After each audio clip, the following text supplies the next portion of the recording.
Salut tout le monde. Aujourd'hui, on va décoder ensemble un langage un peu secret, un langage que les scientifiques utilisent tout le temps pour décrire l'univers, du plus grand au plus petit. C'est le langage des puissances, et vous allez voir, c'est bien plus logique et simple que ça en a l'air. Allez, c'est parti. Imaginez un peu, on veut écrire la taille d'une galaxie. On parle de 12 milliards de kilomètres. Rien que d'essayer de l'écrire avec ce paquet de zéros, c'est super long et franchement, on a vite fait d'en oublier un au passage. Et maintenant, attention, on fait le grand écart. De l'autre côté, on a le diamètre d'un atome. C'est minuscule. Regardez-moi tous ces zéros après la virgule. C'est un vrai casse-tête pour ne pas se mélanger les pinceaux en lisant ou en écrivant ça. Alors la grande question, c'est ça. Comment on fait? Comment les maths peuvent nous aider à manipuler, à comparer et à calculer avec des nombres aussi extrêmes? Il doit bien y avoir une astuce, non? Allez, on entre dans le vif du sujet. Notre première mission, si on l'accepte, dompter ces géants, ces nombres qui n'en finissent pas, avec leur armée de zéros. Et pour y arriver, on a un outil mathématique génial. C'est la clé pour transformer ces monstres numériques en quelque chose de simple et facile à manipuler. Je vous présente les puissances. Bon, une puissance, c'est quoi au juste? En fait, l'idée est toute simple. C'est une multiplication qu'on répète. Au lieu d'écrire A fois A fois A, on écrit A avec un petit n en haut. Ce n, on l'appelle l'exposant. C'est lui le chef, il nous dit juste combien de fois il faut multiplier le nombre par lui-même. Un raccourci super pratique. Ah, attention, attention, voilà le piège classique à éviter. Ce qu'on voit ici, c'est hyper important. Les parenthèses, elles changent tout. Avec les parenthèses, c'est tout le bloc, le moins 3, qui est mis à la puissance 4. Ça donne un résultat positif. Par contre, sans les parenthèses, seul le 3 est concerné par la puissance, et le signe moins attend sagement devant. C'est un petit détail qui change complètement la réponse. Et la grande star des puissances, c'est la puissance de 10. Regardez comme c'est magique. 10 puissance 3, c'est un 1 avec 3 zéros. 1000. 10 puissance 9, un 1 avec 9 zéros, 1 milliard. L'exposant nous donne directement le nombre de zéros.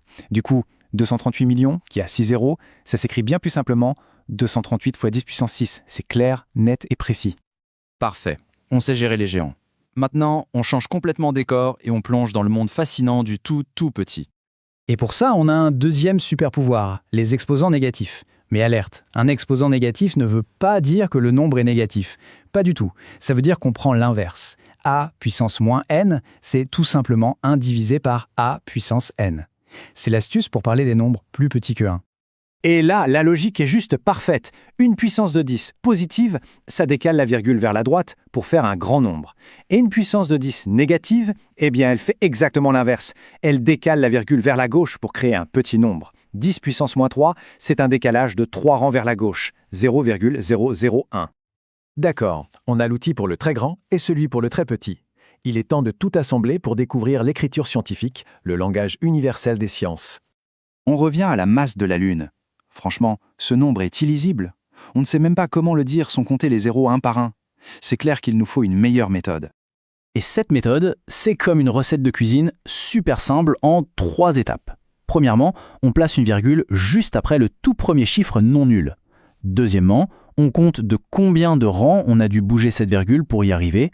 Et troisièmement, ce nombre de rangs, eh bien, ça devient l'exposant de notre puissance de 10. Et voilà le résultat, 7,36 fois 10 puissance 22. C'est exactement le même nombre, mais là, il est compact, clair et super facile à comparer. C'est ça, l'élégance des maths. Ok, ça marche pour le très grand. Mais est-ce que ça fonctionne aussi pour le minuscule? Absolument. Prenons la masse d'un atome de fer. On se retrouve avec le même problème, un nombre vraiment pas pratique. On applique exactement la même méthode. On place la virgule après le 9. Sauf que cette fois, comme on part d'un nombre tout petit, on a dû décaler la virgule vers la droite. L'exposant sera donc négatif. Et voilà le travail. 9,35 fois 10 puissance moins 26. Notre code secret fonctionne dans les deux sens. Ok, c'est bien beau tout ça, mais dans la vraie vie, ça sert à quoi concrètement? On va voir où on peut appliquer tout ça. En réalité, les puissances sont absolument partout. Dans nos téléphones, la mémoire, la taille des fichiers, c'est mesuré avec des puissances. En science, elles sont indispensables pour parler des distances entre les planètes ou de la taille des cellules. Et même en technologie, pour comprendre à quelle vitesse un virus informatique se propage. C'est un outil universel. Pour être sûr que tout est bien en place, voici une petite carte mentale qui résume l'essentiel. Les puissances positives pour les grands nombres, les négatives pour les petits et l'écriture scientifique pour tout rassembler. C'est le mémo parfait pour devenir un expert. Voilà, le code est déchiffré. Maintenant, on peut voir le monde un peu différemment. Le nombre de pixels dans une photo, la capacité d'une clé USB, tout ça, ce sont des puissances. C'est un nouveau super pouvoir pour comprendre le monde qui nous entoure. Super travail! Et pour ne rien manquer, pensez à vous abonner et à partager cette explication pour réviser ensemble.